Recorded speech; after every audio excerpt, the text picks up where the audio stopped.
अस्सलाम वालेकुम नाज़रीन, आप देख रहे हैं सैयद डायरी और मैं हूं अज़हर हुसैन ताहिर, माहिर अद्वियात व इलाज बिलग़िज़ा। आज हम गोश्त खोरी के बारे में आपसे डिस्कस करने जा रहे हैं कि गोश्त, ख़ास तौर पर बड़े गोश्त की बात कर रहा हूँ, गाय के गोश्त की बात कर रहा हूँ कि वो हमारे लिए किस तरह फ़ायदेमंद है, किस तरह का नुकसान दे सकता है, मिजाज क्या है, और अगर हम उसको ज़्यादा लेंगे तो वो नुकसानात क्या दे सकता है। सबसे पहले तो ये चीज़ है कि गोश्त हमारे लिए प्रोटीन का ख़जाना है, जो हमारे बिल्डिंग ब्लॉक्स हैं, हमारे जिस्म की मेंटेनेंस के लिए, ग्रोथ के लिए बहुत मुफीद है। लेकिन कब, जब हम इतदाल में खाएं और अपनी रिक्वायरमेंट के मुताबिक खाएं। तो अगर हम मिजाज की बात करें तो ये गर्म खुश्क है, दर्जा दोम है, यानी हमारे अंदर इद्दत और गर्मी पैदा करता है, तवानाई देता है, और जो हमारा गर्मी का जिस्म से एक्सक्रीट होने का गुद्दे नाखला का निज़ाम है वो मुतासर कर सकता है। अब ये देखना है कि आजकल जो हम गोश्त खा रहे हैं, क्या हम इतदाल में खा रहे हैं। उससे पहले थोड़ी सी एक नज़र हम इस चीज़ पे डालते हैं कि इसके इंग्रेडिएंट्स क्या हैं, इसमें क्या कुछ पाया जाता है। ये तो हम कह सकते हैं कि इसके अंदर प्रोटीन है, और प्रोटीन जब टूट फूट के शिकार होंगी तो हमें अमाइनो एसिड्स मिलेंगे। लेकिन इसके अलावा इसके अंदर विटामिन B12 होता है, इसके अंदर जिंक है, ये सोडियम है, आयरन का ख़जाना है। जो वाइट मीट है उससे ज़्यादा इसमें आयरन पाया जाता है। और अगर हम 100 ग्राम गोश्त की बात करें तो उसके अंदर 217 कैलोरीज होती हैं, 61% वाटर होता है, प्रोटीन 26% होती हैं, कार्बोहाइड्रेट, फाइबर और शुगर ये इसमें नहीं शामिल होते, फैट्स इसके अंदर शामिल होते हैं।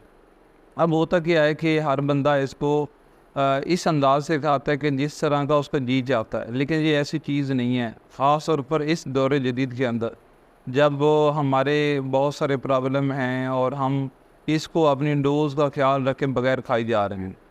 तो मेरा मशवरा ये है कि हर बंदा अपना कद, अपना जिन्स की मर्द है, औरत है, उसकी उम्र कितनी है, उसके मुताबिक अपनी रोज़मर्रा की एक्टिविटीज़ बताकर अपने मुआलिज से, अपने न्यूट्रिशन से कि इसकी डोज़ एडजस्ट करवाए और ख़्याल रखे। और ये याद रखे कि क्योंकि इसके अंदर कार्बोहाइड्रेट्स, फाइबर और ये चीज़ें नहीं हैं, तो वो इतदाल में रह के खाए और रिकमेंडेशन के मुताबिक ही खाए।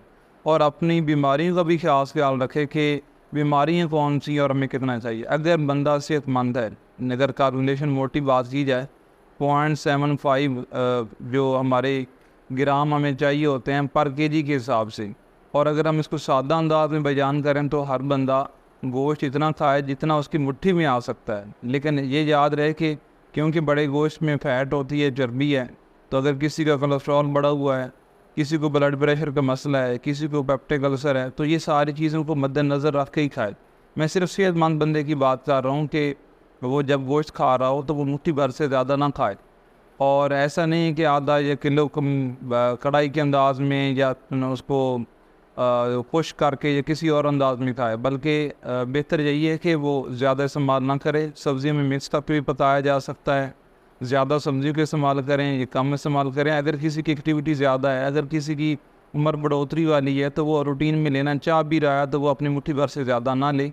और याद रहे कि अगर आप ब्लड प्रेशर के मरीज़ हैं, आपके खून में चर्बियाँ ज़्यादा हैं, अब अगर आपको गद्दूदों का मसला है यानी प्रोस्टेट आपका बढ़ा हुआ है, अगर आपको अल्सर है और आप कैंसर की तरफ जा रहे हैं तब भी आपको मना है, कब्ज़ रहती है तब भी आपको मना है, अगर आपने अंतड़ी की सोजिश है तब भी आप ना लें, और गुर्दों की सोजिश में भी ना लें, पीलिया यरकान है तो उसमें भी इस्तेमाल ना करें। तो इन एहतियातों के साथ, इतदाल के साथ गोश्त खाएँ और गोश्त खोरी की तरफ ना जाएँ। ऐसा नहीं है कि जितना मन चाहे उतना खाएँ, अदरवाइज़ ये आपको अल्सर से लेकर कैंसर तक ये गोश्तखोरी ले जा सकती है। अपना और अपने प्यारों का ख्याल रखें।